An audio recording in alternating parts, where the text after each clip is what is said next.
Ward 1 के 6 नौजवान जो कहीं सफ़र पे निकले हुए थे, आज 3 दिन के बाद उनको वो आज फिर से दिखाई दिए हैं। उनके घर वालों की जो उम्मीदें डूब चुकी थी, वो उम्मीदें फिर से जाग गई हैं।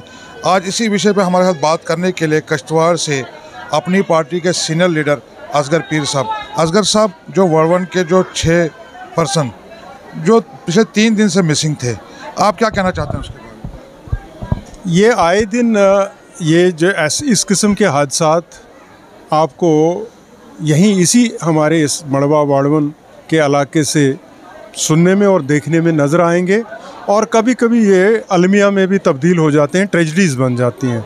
इसकी सबसे बड़ी वजह है कि ये अनकनेक्टेड एरिया है, और इसमें बर्फ़बारी जब हो जाती है तो कुछ मजबूरियों के तहत, कभी किसी बीमार की वजह से, कभी एग्ज़ाम की वजह से, इन लोगों को ये जो पहाड़ है मरगम टॉप, उसको क्रॉस करना पड़ता है। और ये मजबूरी की हालत में जब जाते हैं तो वहाँ इनवेरिएबली ये खो जाते हैं, और बर्फ़बारी में ये कभी कभी बहुत ज़्यादा इंसानी ज़िंदगियों का नुकसान होता है। इस मसले में हमने 12 हुकूमत को बोला है और दरख्वास्त की है बहुत सारे वक्तों पर, जैसे ही वक्तों पर, कि यहाँ एक कम से कम अल्टरनेट डे पर एक हेलीकॉप्टर सर्विस जो है उसको इंश्योर करें, या वीकली एक चॉपर जो है वो ज़रूर जाना चाहिए, ताकि इन इमरजेंसीज़ को हैंडल कर पाएँ और ऐसे हादसात नहीं हों।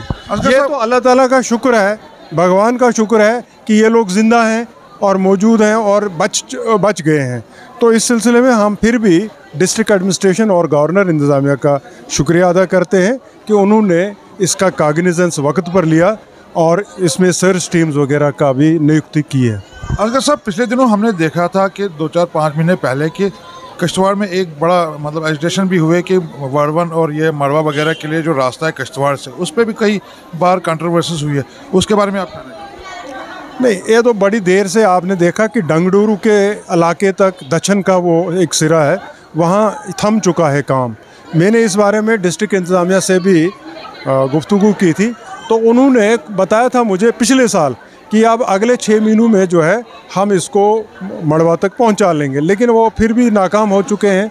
इसमें सबसे बड़ी वजह जो वो बता रहे हैं वो वाइल्ड लाइफ की तरफ से, फॉरेस्ट डिपार्टमेंट की तरफ से NOC है।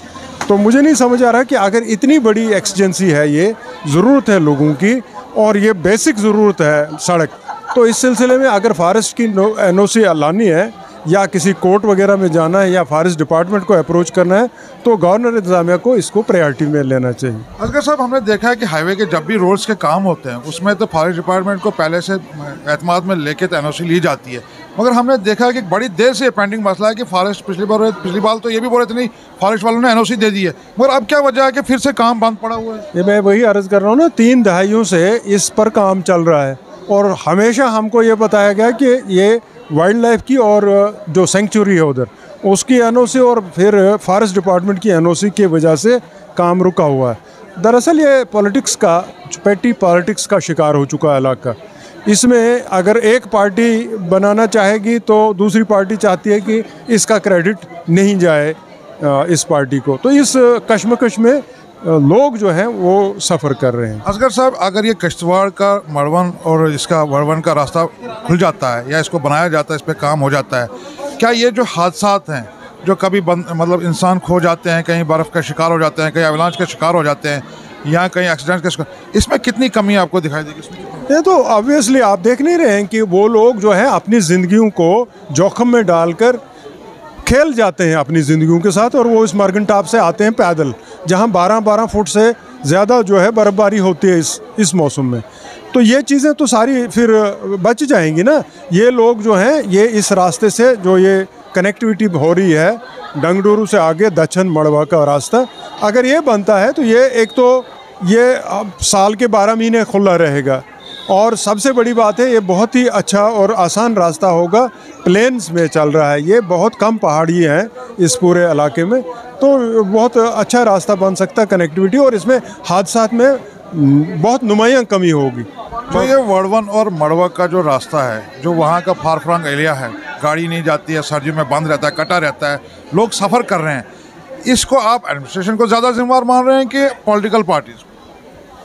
एडमिनिस्ट्रेशन हमेशा पॉलिटिकल विल के साथ ही चलती है। एडमिनिस्ट्रेशन का अपना रोल बड़ा एक सीमित होता है, कन्फाइंड होता है। मैं तो ज़िम्मेदार ठहराऊँगा वक्त की सियासी जमातों को वही, जिन्होंने अपनी पॉलिटिकल विल नहीं दिखाई कि इतना फार फ्लंग एरिया, इतना रिमोट एरिया, जहां आज भी लोगों को बहुत अजीब नज़र आता है कि अगर बिजली कहीं का खंभा लगता हो या आपका टावर लगता हो, मोबाइल टावर, तो उनके लिए एक तो बहुत बड़ी ज़बरदस्त बात होती है। तो ऐसे इलाके में अगर कनेक्टिविटी हो जाए तो सबसे बेसिक चीज़ जो डेवलपमेंट में है आजकल वो कनेक्टिविटी होता है। सड़क पहुंच जाएगी तो उनको एजुकेशन भी मिलेगी, हेल्थ केयर भी मिल जाएगी, सब कुछ मिलेगा। अंकल साहब, आपको ऐसा नहीं लगता है कि ये जो मड़वा वार्ड 1 ये जो एरिया है, फार फ्लंग एरिया है, क्या ये करप्शन का शिकार नहीं हुए? ये भी एक वजह है ना, जब आप एक्सेसिबल ही नहीं एरिया है तो वहाँ मुलाजिम या कोई ज़िम्मेदार अफसर जाकर अगर कुछ भी कर जाता है, वो लोगों की नज़रों से क्या, हुकूमत की नज़रों से, बाकी जो अथॉरिटीज़ और एजेंसीज़ हैं उनकी नज़रों से बचा रहता है, क्योंकि वहाँ पर कोई जाने वाला नहीं है, कोई विजिलेंस जाने वाला नहीं है, कोई सर्विलेंस नहीं होगी, कोई इंस्पेक्शन नहीं होगी। ये सारी चीज़ें वही होती हैं जहाँ इनएक्सेसिबिलिटी है। इस वजह से ज़्यादा ये डेन बन चुका है करप्शन का। असगर साहब, यंग बाइट्स में बात करने के लिए शुक्रिया। Thank you. ये थे असगर पीर साहब, जिनका ये कहना है कि ये जो फार फ्लंग एरियाज़ हैं, ये जहाँ पे कोई भी एडमिनिस्ट्रेशन का कोई बंदा जा नहीं सकता है, इस वजह सियासत के साथ साथ ये करप्शन का एक ज़रिया भी बन चुका है, एक करप्शन का विक्टिम भी बन चुका है। मैं यासिन मीर, अभिषेक बेरू के साथ, यंग बाइट्स, जम्मू।